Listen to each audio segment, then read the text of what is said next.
Everybody wants independence for their parents until independence starts costing them their quality of life.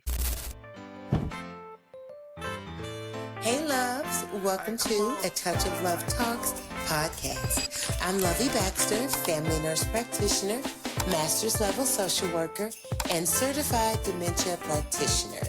I'm so glad you're here. This is a safe space to talk about the challenges of taking care of your aging family member. I'm going to teach you how to protect your peace. Make sure you are informed and supported through this difficult journey. So you made it. You're in the right place at the right time to get the right information. Get comfortable, kick back, and let's dive in. Today, we are talking about one of the hardest conversations families ever have. Mom and dad are needing more help, but refusing to leave home. Whoo, child, let me tell you something. This topic right here, this one causes family drama. Hello, drama. This one causes sibling fights. Boom, boom, boom, fighting each other. This one causes guilt, burnout, tears in the parking lot after doctor appointments. And honestly, some of y'all listening are in the middle of this situation right now. Your parent is declining. You know they need more support.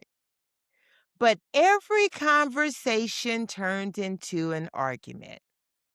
And now everybody's stressed out because families are trying to balance two things at once: respecting independence while also acknowledging reality.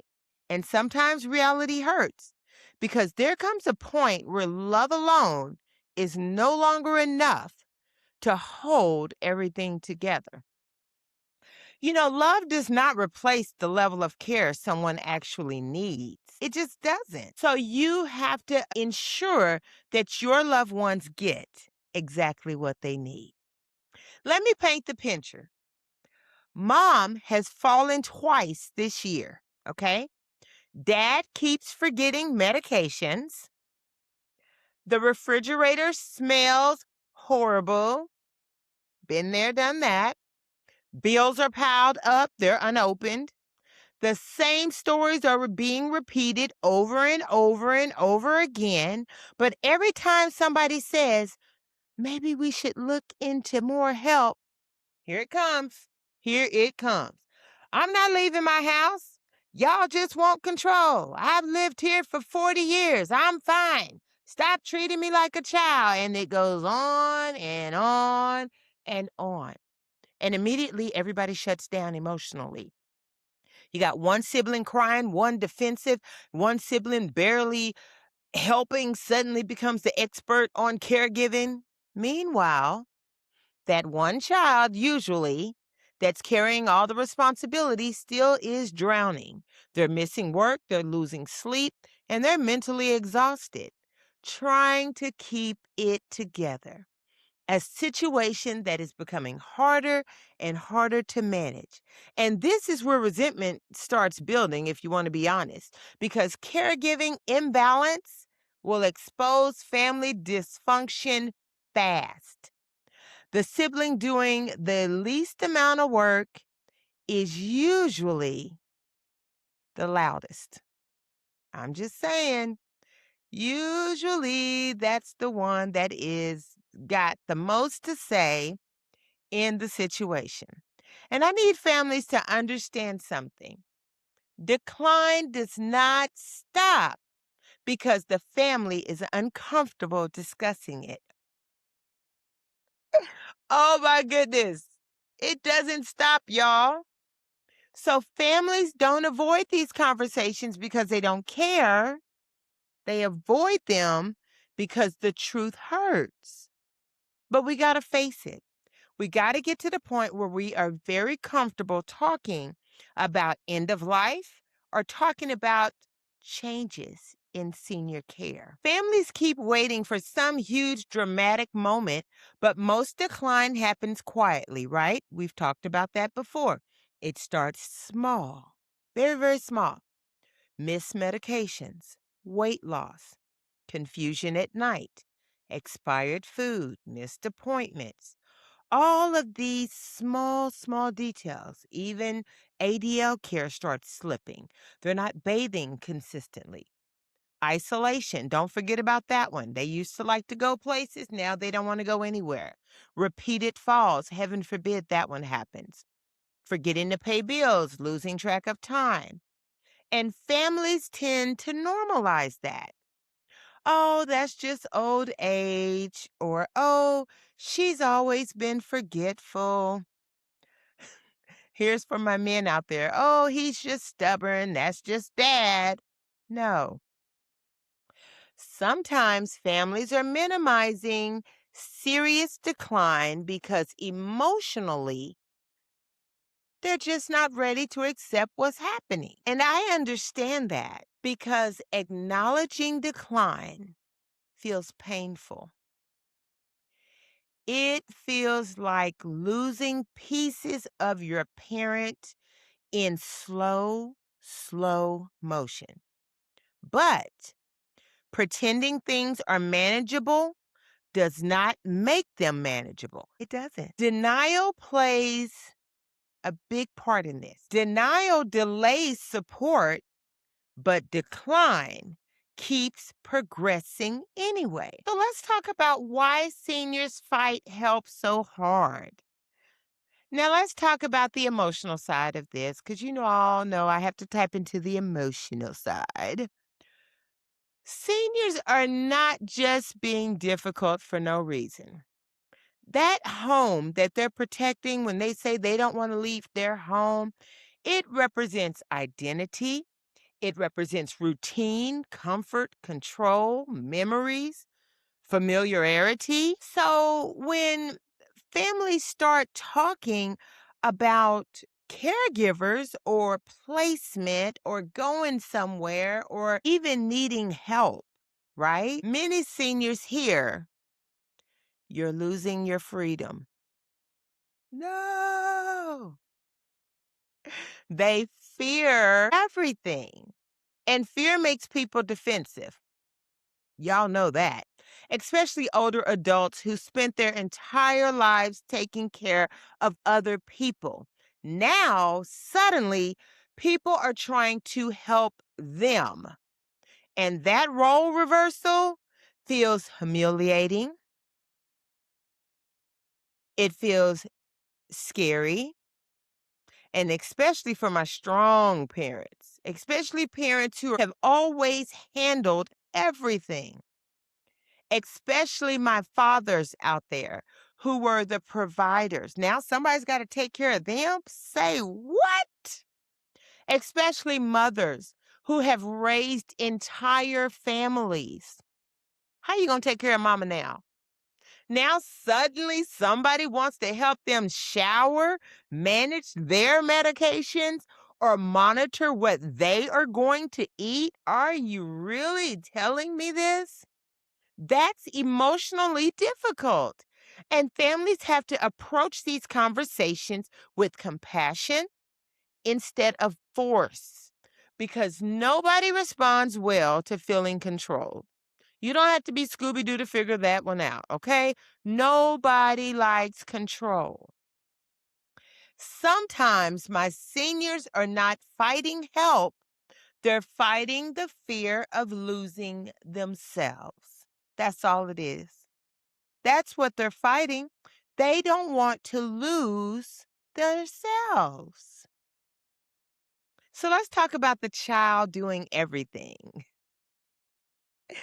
Being a caregiver as a child is interesting. I'll leave it there, okay? Because there's usually one child doing most of the work and that child is overwhelmed.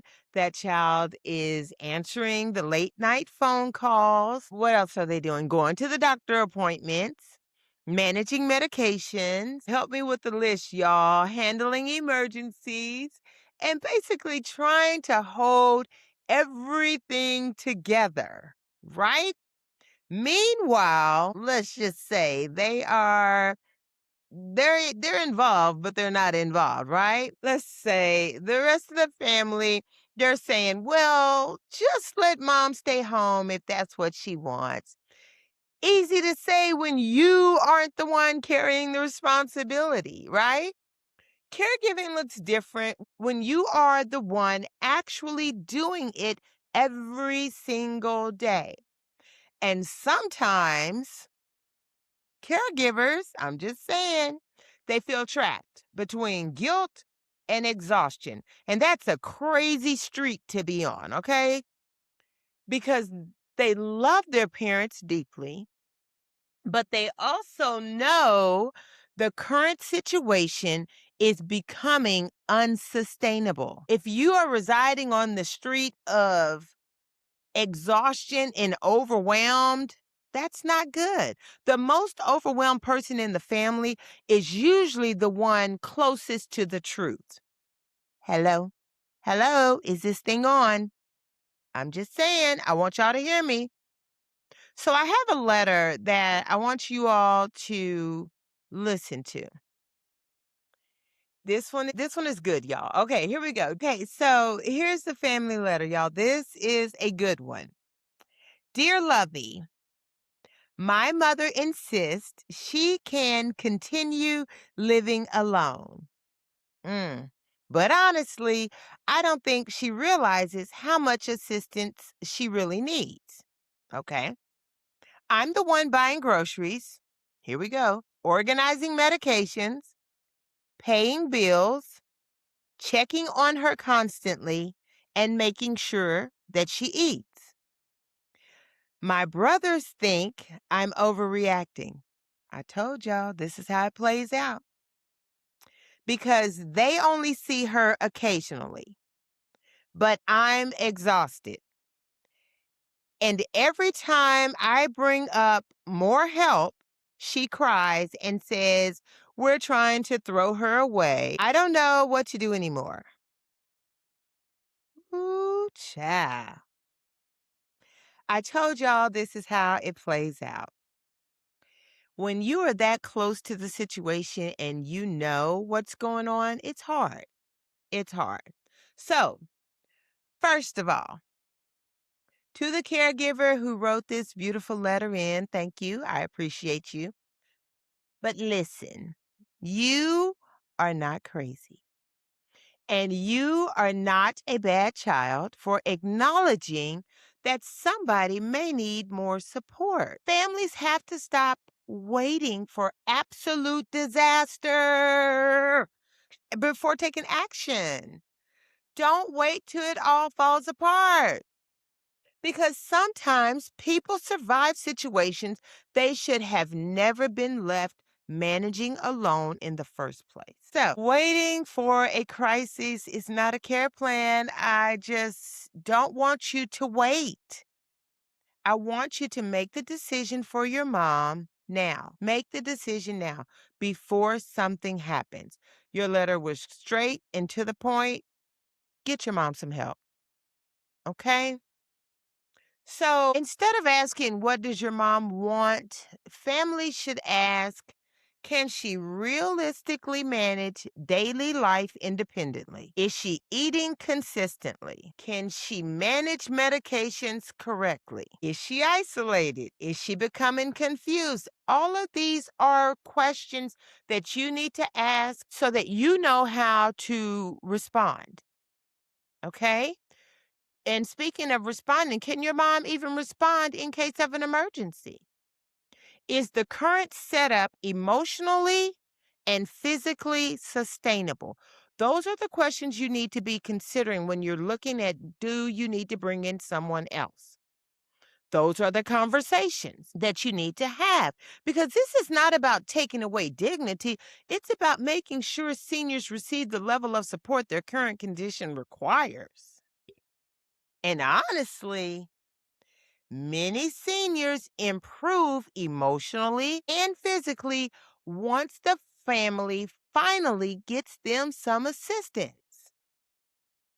Families are usually shocked when sleep improves, nutrition improves, their anxiety decreases, socialization improves, medications become more routine and consistent. You have to understand moving your parent or getting them help is not a bad thing. Stop thinking that it's going to hurt your mom and dad when you're trying to help them because them struggling alone is exhausting. Seniors don't want to struggle, they just don't know how to say they need help. And some seniors don't need less independence, they need more support around their independence. So the guilt families carry, let's talk about this because, whew, child, baby, being a caregiver, that guilt is heavy, heavy. It is so bad. Families feel guilty considering placement. Families feel guilty hiring help. Families feel guilty feeling tired. And the list goes on and on. And some caregivers silently judge themselves every single day. That's a huge weight to carry. That can be so stressful. One person cannot realistically carry full caregiving responsibilities forever without support. Eventually, burnout will show up. It's going to creep up in the situation faster than you can even wrap your head around it. And emotionally, mentally, physically, you will be burnt out. And a burnt out caregiver will stop functioning well. And that's why support matters. That's why respite matters. That's why asking for help matters. Because caregiving was never meant to destroy the caregiver in the process. Think about that. If you feel like you're being destroyed and your life is in shambles, something's wrong. Something is wrong. You should not have to completely fall apart just to prove you love somebody. You shouldn't. So, thank you for writing in that letter. I hope that you go ahead and get your mom some help because it's very clear. Your letter was short and to the point. And if today's episode gave you some insight on what you should be doing or what your family should be doing, or you know a family that is struggling with these exact decisions, and listen, I know these conversations are painful, but avoiding reality does not stop the decline. Sometimes the most loving thing you can do is acknowledge that your parent deserves more support than the current situation can provide. Thank you for tuning in to A Touch of Love Talks, the podcast, and share this with someone that you may know that is struggling with these very topics. And write in. Y'all are doing a great job with writing in. The email is a touch of love talks at gmail.com. And make sure you go to YouTube and watch as I talk about these topics. Subscribe, like, follow, comment. I appreciate you. I appreciate you for listening. Until next time, bye. All right, loves, that's it for now. If this conversation helped you in any way, then go ahead and subscribe so you can stay connected. And don't forget to hit that bell so you can be in the right place at the right time to get the right information. Hey, until next time, protect your peace and advocate for the one you love.